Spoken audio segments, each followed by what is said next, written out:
আমি মানিকগঞ্জের বর্তমান পীর সাহেবের আমি একজন পালিত কুত্তা। এটাকে মনে থাকবে না, এটা লেখা মান্দার মধ্যে ঝোলাই রাখতে হইব। মানিকগঞ্জের একজন বিশ্বাস কথাকথিত পীর নামদারি, তিনি একটি জঘন্য কথা বলেছেন, যে কথার দ্বারা তার সম্পূর্ণ কবিরা গুনাহ হয়েছে। তিনি বলতেছেন তার অনেকই আছে, আসলে তিনি হকারি বলি যে না, তার পিছনে অনেক ব্যাকগ্রাউন্ড আছে, কারণ এর অনেক ছবি, মহিলাদের সাথে অনেক ছবি আছে। যে বীর মহিলার সাথে চলাফেরা করে ছবি থাকে, ছবি তুলে, সে কি কতটুকু হকারি বলি এটা তো আপনিও বোঝেন। পর্দা করা খরচ, পর্দা করা কি খরচ? সমস্ত মুমিন নারী এবং পুরুষ উভয়ের জন্যই পর্দা করা খরচ।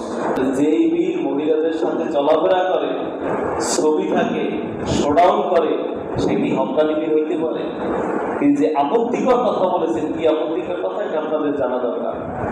তিনি বলেছেন যিনি মুরিদ হবে, যে মানিকগঞ্জে আপনার আমি মুরিদ যারা, তারা একটা কথা খুব গুরুত্বের সাথে শুনবেন এবং গ্রহণ করবেন, যে প্রত্যেকেই মনে করবেন যে আপনারা মানিকগঞ্জ দরবারে এক একটা পালিত কুত্তা। নাউজুবিল্লাহ।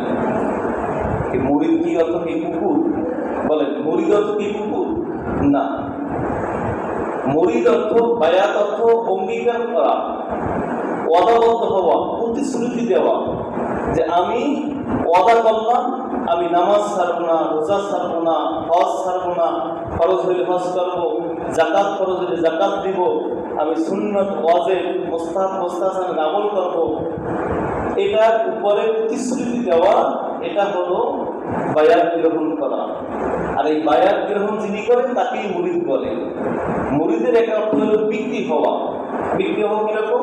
কোরআন এবং সুন্নাহ শরিয়তের ব্যাপারে যে রায় এসেছে, যিনি আমার পীর হবেন, মুর্শিদ হবেন, তিনি কোরআন শরিয়া অনুযায়ী, সুন্নাহ অনুযায়ী তিনি আমাকে যে আদিষ্ট করবেন, সেটা আমার মতের বাহিরে গেলে ওটা আমি পালন করব। কিন্তু তিনি যদি আমাকে শরিয়ত বিরোধী কোনো হুকুম প্রদান করে, তাহলে এটা আমি মানতে পারবো না। পীর যদি শরিয়তের বিরোধী কোনো কথা বলে, তখন ওই পীরের হুকুম মানা জায়েজ নয়, সম্পূর্ণ হারাম। কিন্তু যতক্ষণ পর্যন্ত পীর শরিয়তের গণ্ডির ভিতরে যতক্ষণ পর্যন্ত আদেশ নির্দেশ করবেন, ততক্ষণ পর্যন্ত তার হুকুম মানা এটা ওয়াজিব। উনি বললেন যে প্রত্যেকে এই দরবারে পালিত কুকুর।